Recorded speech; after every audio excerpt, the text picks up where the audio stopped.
वक्रतुंड महाकाय सूर्यकोटी समप्रभ निर्विघ्नं कुरु मे देवो सर्वकार्येषु सर्वदा। पुंडलीकवरदा हरिविठ्ठल श्री ज्ञानदेव तुकाराम पंढरीनाथ भगवान की जय। माऊली ज्ञानेश्वर महाराज की जय। जगद्गुरु संत तुकाराम महाराज की जय। सब संतन की जय। माऊली महावैष्णव ज्ञानोबारायांच्या परमश्रेष्ठ ग्रंथ ज्ञानेश्वरीतील ओव्यांचं चिंतन करत करत आपण महाभारताच्या युद्धप्रसंगापर्यंत आलोय, ज्याच्यामध्ये भगवान कृष्ण परमात्म्याचा शंख, पांडवांच्या आणि कौरवांच्या बाजूने चालू झालेला शंखध्वनी आणि रणवाद्यांचा आवाज याचा आजूबाजूच्या सृष्टीवर काय परिणाम झाला याचं वर्णन माऊली करताना दिसत आहेत। भगवद्गीतेमध्ये सुद्धा ते श्लोक पुढे आलेले आहेत। 17, 18 आणि 19 हे सलग श्लोक आपण घेणार आहोत। काशश्च परमेश्वासः शिखंडी च महारथः दृष्टद्युम्नो विराटश्च सात्यकिश्चापराजितः द्रुपदो द्रौपदेयाश्च सर्वशः पृथ्वीपते सौभद्रश्च महाबाहुः शङ्कान् दद्मु पृथक् पृथक् सघोषोधार्तराष्ट्राणां हृदयानि व्यदारयत् नभश्च पृथ्वी चैव तुमुलो व्यनुनादयन्। अर्थात हे धृतराष्ट्र राजा, मोठे धनुष्य धारण करणारा काशीराजा, महारथी शिखंडी, दृष्टद्युम्न, विराट व अजिंक्य सात्यकी, तसेच द्रुपद, द्रौपदीचे 5 पुत्र आणि ज्याचे वाहू मोठे पराक्रमी आहेत असा सुभद्रापुत्र अभिमन्यू, या सर्वांनी आपापले पृथक पृथक शंख वाजविले।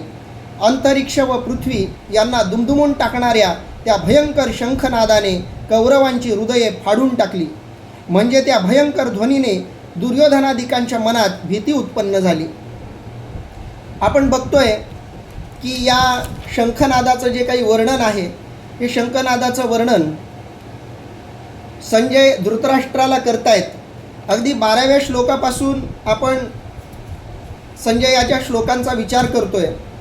संजय यांनी धृतराष्ट्राला दोन्ही दळातल्या सैन्यांनी वाजवलेल्या शंखनादाचा आणि वेगवेगळ्या रणवाद्यांचा जो प्रभाव पडलेला आहे, त्या प्रभावाचं वर्णन इथं करताना दिसत आहेत। या श्लोकांचं विवेचन करताना माऊलींचे शब्द आता आपण ऐकूयात। माऊली म्हणतायत, तेथ भूपती होते अनेक द्रुपद द्रौपदेयाधिक हा काशीपती देख महाबाहू। अर्थात द्रुपद राजा, महावीर काशीराजा, द्रौपदीचे पुत्र इत्यादी अनेक राजे त्या ठिकाणी जमलेले होते। या प्रसंगामध्ये आपल्याला जी गोष्ट लक्षात घ्यायची आहे ती गोष्ट ही आहे की या महाभारताच्या युद्धामध्ये कोणकोणते रणधुरंधर, कोणकोणते योद्धे या महायुद्धामध्ये कुणाच्या बाजून आहेत आणि त्यांच्या ठिकाणी असलेली शक्ती काय आहे, त्यांच्या ठिकाणी असलेलं सामर्थ्य काय आहे, या सगळ्यांचा विचार या सध्याच्या चिंतनामध्ये आपल्याला घ्यायचा आहे।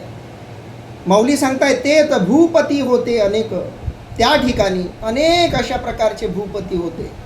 भूपती शब्दाचा अर्थ आहे राजे, कारण त्या काळाची जी राज्यव्यवस्था होती त्या राज्यव्यवस्थेमध्ये एक मुख्य राजा असायचा आणि तो मुख्य राजा अन्य मांडलिक राजांना आपल्या नियंत्रणामध्ये ठेवायचा। आणि हे मांडलिक राजे कशा प्रकारे नेमले जायचे, तर एखादा भूप्रदेश आपल्या आधिपत्याखाली नसेल तर त्या भूप्रदेशावरती आक्रमण करायचं आणि आक्रमण करून तो प्रदेश बळकवायचा आणि तिथलाच स्थानिक एखादा राजा जो आपल्या नियंत्रणात राहील, आपल्याला सारा वगैरे देईल, अशा राजाची तिथं नेमणूक केली जाईल। तर असे जे राजे होते, छोट्या छोट्या भागाची त्यांना वाटणी करून दिलेली होती। हे सगळे एका मुख्य राजाच्या नियंत्रणाखाली काम करत होते। तर कौरवांचं आणि पांडवांचं जे राज्य होतं ते मुख्य राज्य होतं आणि अन्य राज्यांवरती त्यांचं नियंत्रण होतं।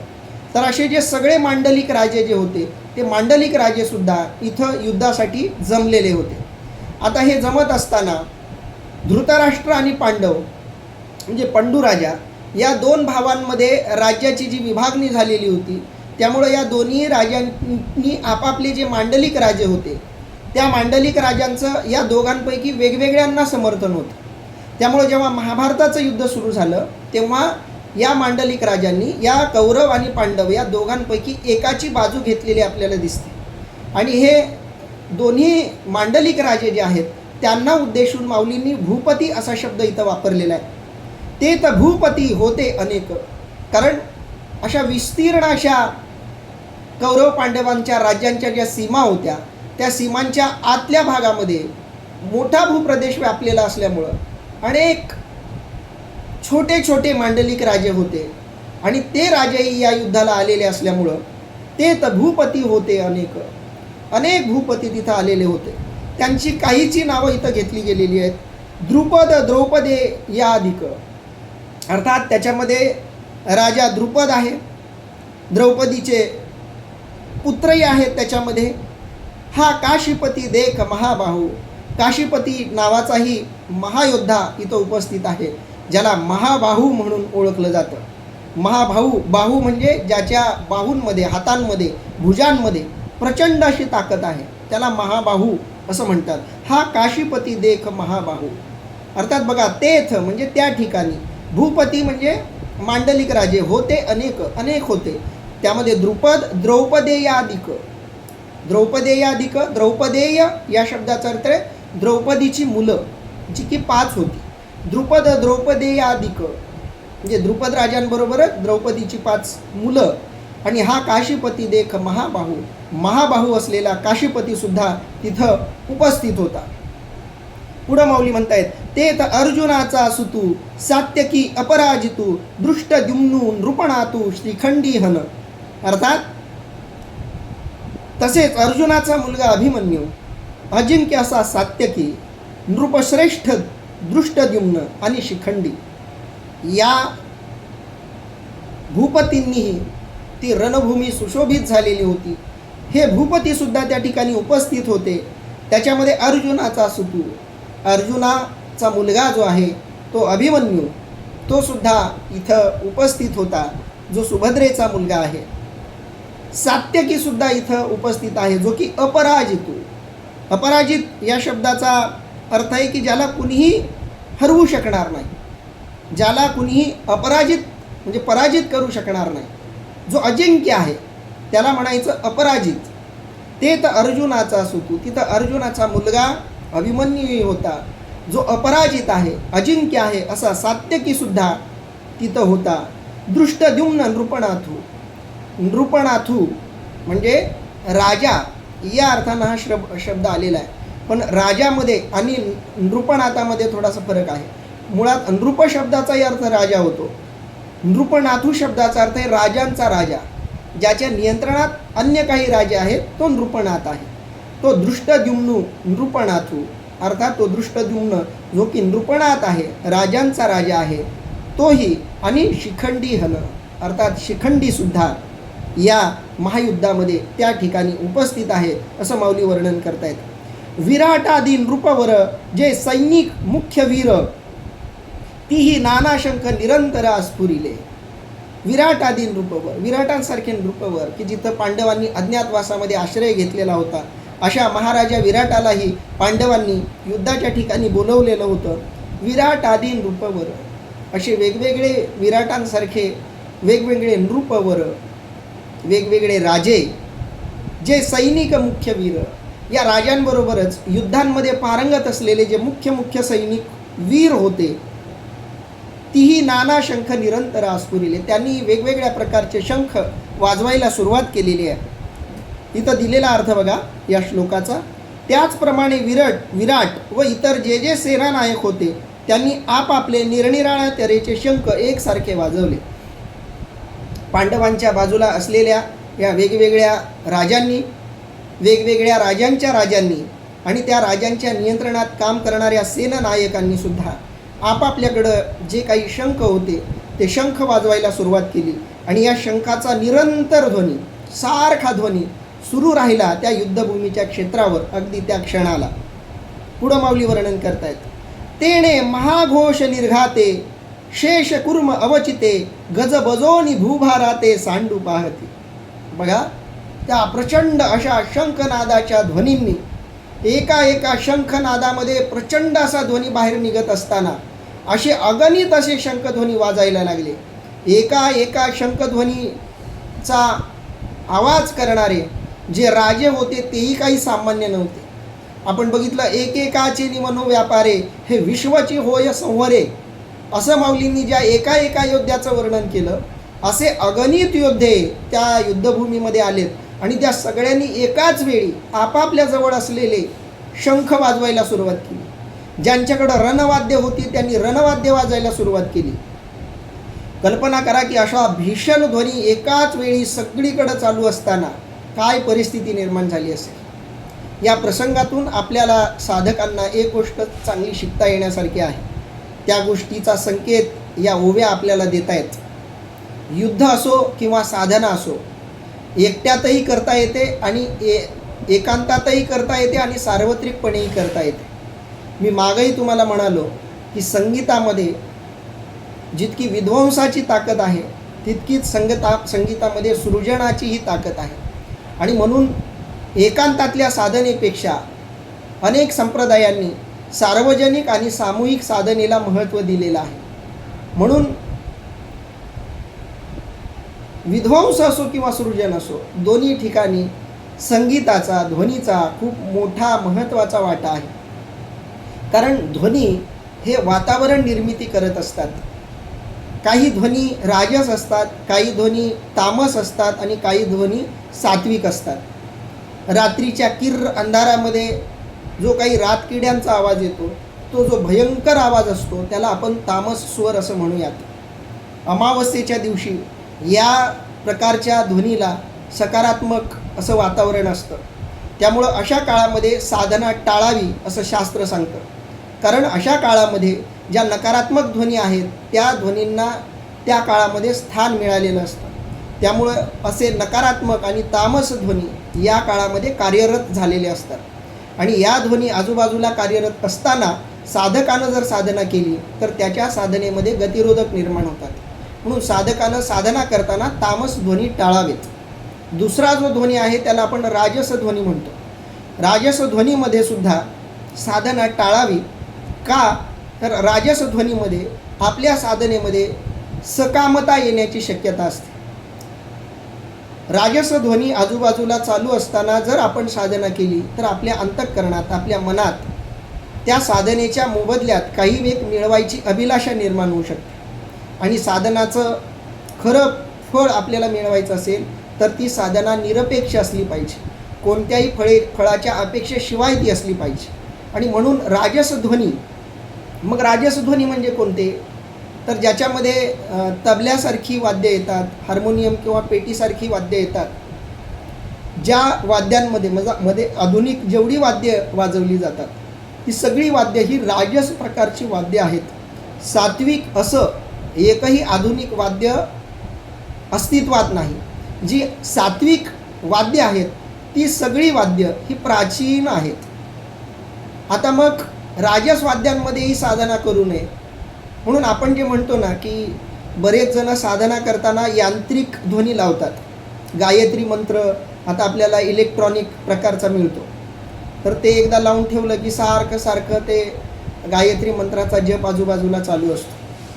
काही अधिकारी महापुरुषांकडून मी असं ऐकलं आहे की जेव्हा आपण असे यांत्रिक ध्वनी ऐकतो तो ध्वनी जरी आपल्या कानाला म्हणजे गायत्री मंत्राचा अनुभव देत असला तरी तो कृत्रिम अशा प्रकारचा आवाज आहे आणि म्हणून त्याला सात्विक ध्वनी म्हणता येणार नाही. जरी मंत्र सात्विक असले तरी ज्या यंत्रातून तो बाहेर येतोय त्या माध्यमामुळं तो ध्वनी राजस होतो. आणि जेव्हा असे ध्वनी कानावर पडतात तेव्हा साधना सात्विक राहत नाही. याचा अर्थ असा नाही की ते ध्वनी वाजवू नयेत, वाजवावेत, परंतु जी सात्विक ध्वनीची ताकद आहे, जे सामर्थ्य आहे, ते सामर्थ्य त्या ध्वनीला प्राप्त होत नाही. आणि म्हणून अशा सात्विक प्रकारच्या ध्वनीच्या वातावरणात केलेली साधना ही तितकीशी फळत नाही किंवा ती सकाम प्रकारची साधना होते. ती साधना काहीतरी फळ देईल तुम्हाला, परंतु ते फळ हे आपल्याला कोणत्या ना कोणत्या तरी बंधनात अडकवणारं असेल, जन्माच्या फेऱ्यांमध्ये अडकवणारं असेल. म्हणून राजस वातावरणामध्ये, राजस ध्वनींमध्ये केलेली साधना ही सकामतेकडं साधकाला झुकवते. खरी साधना ही सात्विक ध्वनींमध्ये होते. सात्विक ध्वनी कोणते? तर ज्याच्यामध्ये आपल्याला मृदंगाचा उल्लेख घेता येईल, डमरूचा उल्लेख करता येईल, वीणा जी असते तिचा उल्लेख करता येईल, भगवान शंकर परमात्म्यांनी वाजवलेली जी वाद्य आहेत, सरस्वती मातेचा वीणा जो आहे तो सात्विक वाद्यामध्ये मोडतो, मृदंग हा सुद्धा सात्विक वाद्यांमध्ये मोडतो. तर या सात्विक वाद्यांच्या ध्वनीच्या गजरात जर साधकानं साधना केली तर ती साधना अधिकाधिक निष्कामतेकडं जाते आणि म्हणून आजूबाजूला ज्या प्रकारचा ध्वनी आहे त्या प्रकारची साधकाची मानसिकता तयार होते. आता या युद्धाचा जो प्रसंग आहे तो त्याला आपण म्हणू युद्धाची ऊर्जा निर्माण करणारा हा ध्वनी आहे. हा ध्वनी साधकासाठी सकारात्मक नाही, पण यातून एक गोष्टीची सूचना आपल्याला माऊली देऊ इच्छित आहेत की आजूबाजूला ज्या प्रकारचा ध्वनी असेल त्या प्रकारची मानसिकता आपोआप तयार व्हायला लागते.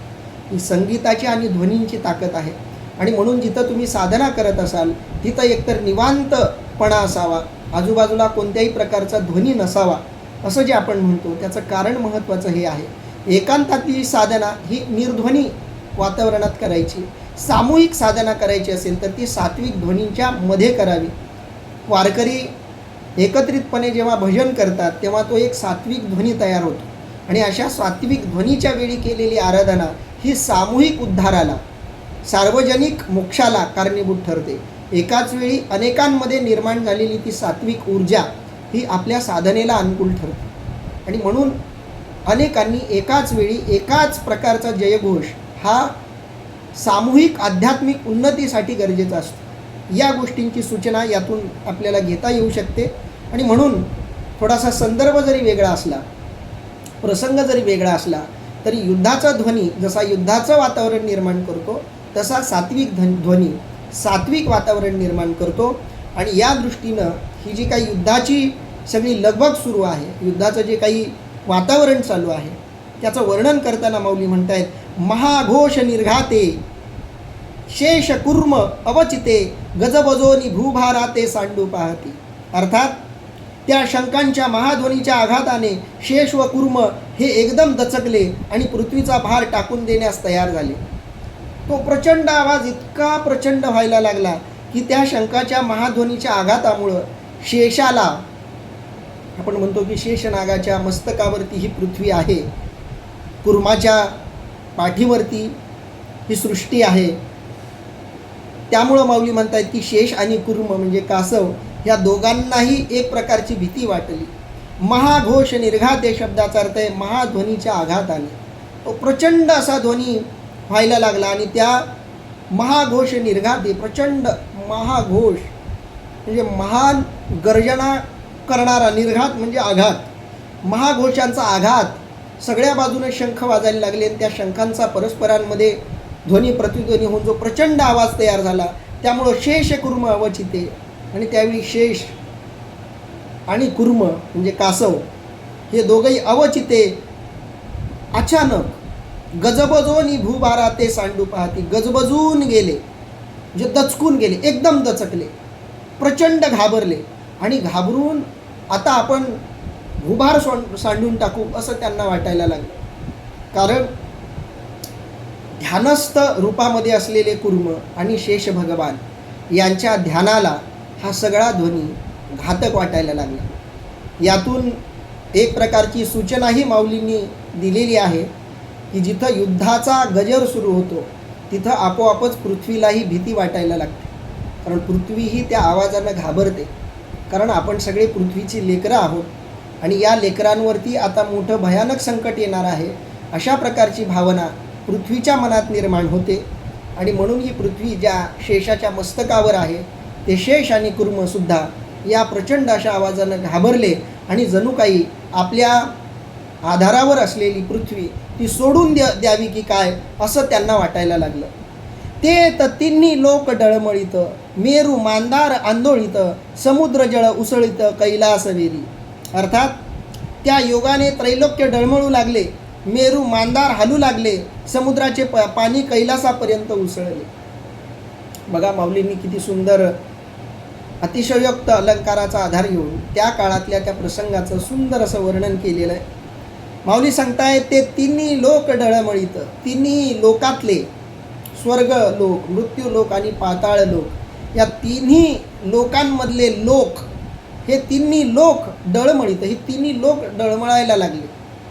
स्वर्ग डळमळायला लागला, पृथ्वी आणि पाताळ हे तीनही लोक डळमळायला लागले, हालायला लागले. मेरू मांदार आंदोळीत, मेरू मांदारांसारखे पर्वत, ही दोन पर्वतांची नावं आहेत जी खूप प्रचंड मोठी पर्वत आहे. मेरू मांदार आंदोळीत, आंदोळीत शब्दाचा अर्थ आहे हलू लागले. आता पृथ्वी हालायला लागली की आपोआपच रसातळही हालायला लागतं.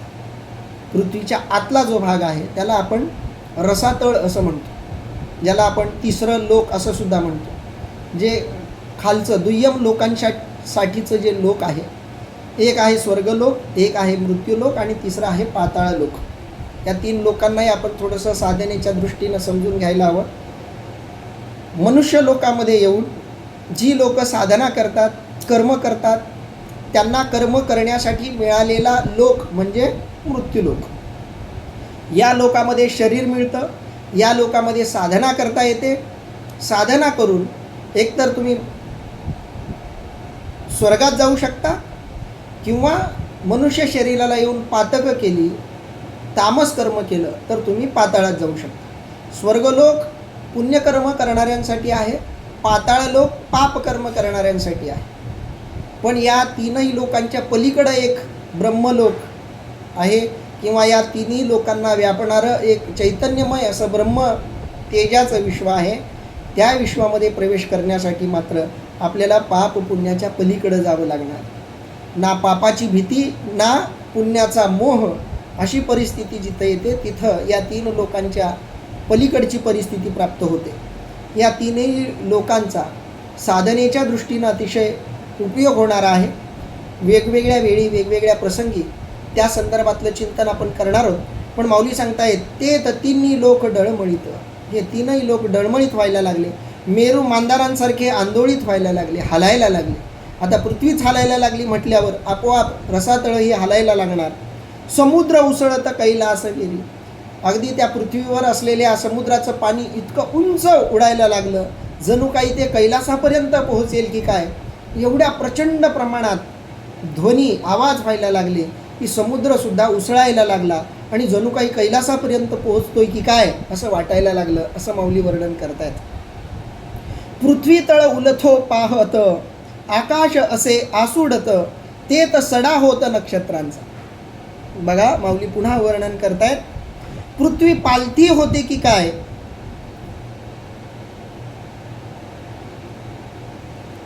व आकाश कोसळून पडते की काय असे वाटू लागले आणि नक्षत्रांचा तर सडा होऊ लागला. बघा, पृथ्वी तळ उलथो पाहत, पृथ्वीचं तळ जे आहे ते उलथून पडतंय की काय असं वाटायला लागतं. म्हणजे पृथ्वी स्वतःभोवती फिरत फिरत सूर्याभोवती फिरते. तिचा आवाज आधीच प्रचंड अशा प्रकारचा आहे आणि त्या गतीवर परिणाम होईल अशा प्रकारचा तो आघात व्हायला लागला आणि त्यामुळं पृथ्वी जणू काही पालथी होईल की काय असं वाटायला लागलं. म्हणजे पृथ्वीचा जो नैसर्गिक जो स्पीड आहे, जी गती आहे नैसर्गिक, त्या गतीवर सुद्धा या आवाजाचा परिणाम व्हायला लागला आणि परिणामी आकाश असे आसुडत, आकाशसुद्धा आसडायला लागलं. आसडणं शब्दाचा अर्थ आहे कोसळून पडतं की काय असं वाटायला लागलं. अर्थात पृथ्वी जर डळमळीत झाली तर आकाश आपोआपच कोसळल्यासारखा भास आपोआपच होणार आहे. ते तर सडा होतं नक्षत्रांचा आणि तिथं जणू काही सडा पडतो आपला, तसा नक्षत्रांचा सडा पडायला लागला. सगळी जी नक्षत्र आहेत ती नक्षत्रसुद्धा, चांदण्यासुद्धा आपली दिशा सोडून, आपली जागा सोडून इकडं इतरत्र पडायला लागले. अशा प्रकारची परिस्थिती उद्भवली असं माऊली वर्णन करतायत. सृष्टी गेली री गेली, देवा मोकळवादी जाहली, ऐशी एक टाळी पिटली सत्यलोकी. आणि त्यावेळी सत्यलोकात काय घडलं ते माऊली वर्णन करून सांगतायत. सृष्टी बुडाली रे बुडाली, आता देव निराधार झाले, अशी सत्यलोकी एकच हाकाटी झाली. या स्वर्गलोकाच्या वर असलेला सत्यलोक त्या सत्यलोकापर्यंत सुद्धा हा आवाज पोहोचला आणि त्या सत्यलोकातल्या लोकांनाही वाटायला लागलं सृष्टी गेली रे गेली, आता सृष्टी गेली, आता सृष्टीचा अंत होणार, आता सृष्टी नष्ट होणार असं त्यांना वाटायला लागलं. सृष्टी गेली रे गेली, देवा मोकळवादी झाली. मोकळवादी शब्दाचा अर्थ आहे निराधार.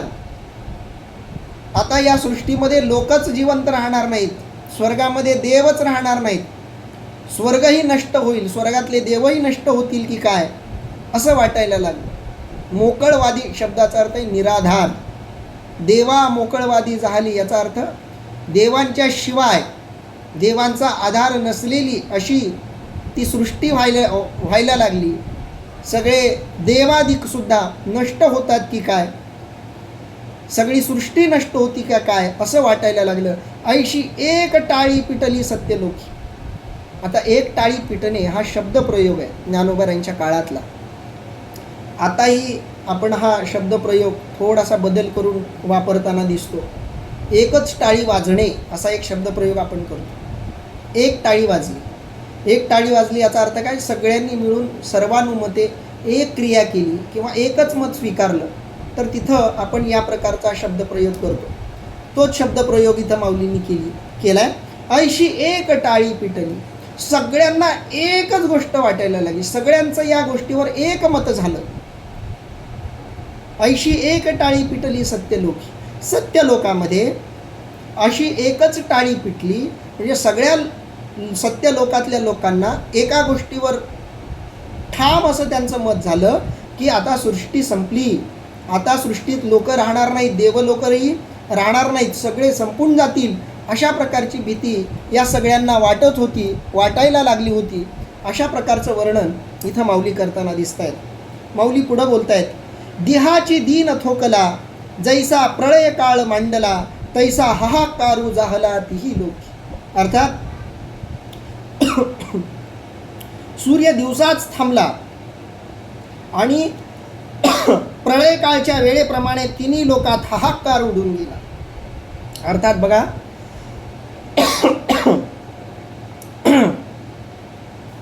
दिहाची दिन थोकला. दिहाची या शब्दाचा इथं दिलेला अर्थ आहे दिवसाची. दिहाची म्हणजे दिवसाची. दिन थोकला, दिवसाच दिवस थांबला असं माऊली वर्णन करतात. म्हणजे काल गती थांबली, वेळ पुढे जायला तयारच नाही, वेळ जाग्यावर थांबली, अशा प्रकारची परिस्थिती निर्माण झाली असं माऊली म्हणतायत. दिहाची दिन थोकला. दिहाची म्हणजे दिवसाच दिवस थांबला. थोकला म्हणजे थांबला. म्हणजे असा चांगला दिवस चालू आहे, चालू असताना पॉज केल्यासारखी सृष्टी व्हावी. एखादा व्हिडिओ आपण बघतोय आणि त्या व्हिडिओमध्ये अचानक पॉजचं बटन दाबल्यावर जसा तो व्हिडिओ जागच्या जागेवर थांबतो, त्या व्हिडिओमधल्या सगळ्या प्रतिमा जशा जागच्या जागेवर स्थिर होतात, थांबतात, अगदी त्या पद्धतीनं संपूर्ण दिवसाच थांबला असा अनुभव त्यावेळी यायला लागला. जैसा प्रळय काळू मांडला, जणू काही प्रळयाचा काळ मांडला गेलेला आहे. आता सगळी सृष्टी संपते की काय, प्रलय येतो की काय, अशा प्रकारची परिस्थिती उद्भवली. दिहाची दिन थोकला जैसा प्रळय काळ मांडला तैसा हाहाकारू जाहला तिही लोकी. त्या प्रकारचा हाहाकार झाला, त्या प्रकारची भीती सगळ्यांना वाटायला लागली. तीनही लोकांमध्ये या प्रकारचा हाहाकार माजला. या प्रचंड ध्वनीनं, या प्रचंड वातावरणानं, प्रचंड अशा आवाजाने अशा प्रकारचं भयानक वातावरण तयार झालं असं माऊली सांगतात. ते देखोनी आदि पुरुषू विस्मितू म्हणे झणे होय पा अंतू मग लोपला अद्भुतू संभ्रमूतो. अर्थात ते पाहून भगवान श्रीकृष्ण फार विस्मित झाले आणि कदाचित सृष्टीचा अंत होईल असे जाणून त्यांनी तो अद्भुत शंखनाद बंद केला. कारण आपण बघितलं, भगवान श्रीकृष्ण परमात्म्याच्या शंखनादानंतर पांडवांच्या सैन्यांना शंखनाद करण्याचं स्फुरण झालं, प्रेरणा मिळाली. भगवान श्रीकृष्ण परमात्म्यांनी पांडवांच्या बाजूनं सगळ्यात आधी शंखध्वनी केलेला आहे आणि भगवान श्रीकृष्ण परमात्म्याच्या शंखध्वनींनी प्रेरित होऊन अर्जुनानं शंखध्वनी केला, मग भीमानं शंखध्वनी केला, मग धर्मराज युधिष्ठिरानं शंखनाद केला. नंतर नकुल सहदेवांनी शंखनाद केला आणि नंतर बाकीच्या सगळ्या सैन्यांनी वेगवेगळ्या भूपतींनी शंखनाद केला.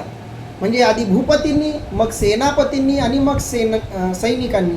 अशा पद्धतीनं जी स्तर रचना आहे, जी श्रेणी रचना आहे, वरच्या पदावर असलेल्यांपासून हा शंखनाद आणि रणवाद्यांचं वादन सुरू झालं आणि खाली तळागाळातल्या सैनिकापर्यंत शंखध्वनी आणि रत्नवाद्यांचा गजर सुरू झाला.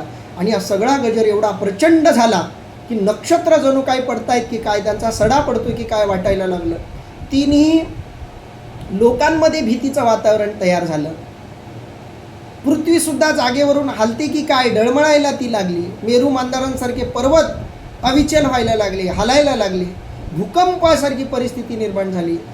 पृथ्वीवरचं पाणी उचंबळून कैलास पर्वतापर्यंत पोहोचेल एवढा तीव्रपणे पाण्याचा म्हणजे आवेश सुरू झाला. आणि या सगळ्यामुळं आता सगळी सृष्टी संपत्ती की काय असं वाटायला लागलं. देवांपासून सत्यलोक नष्ट होतो की काय असं वाटायला लागलं.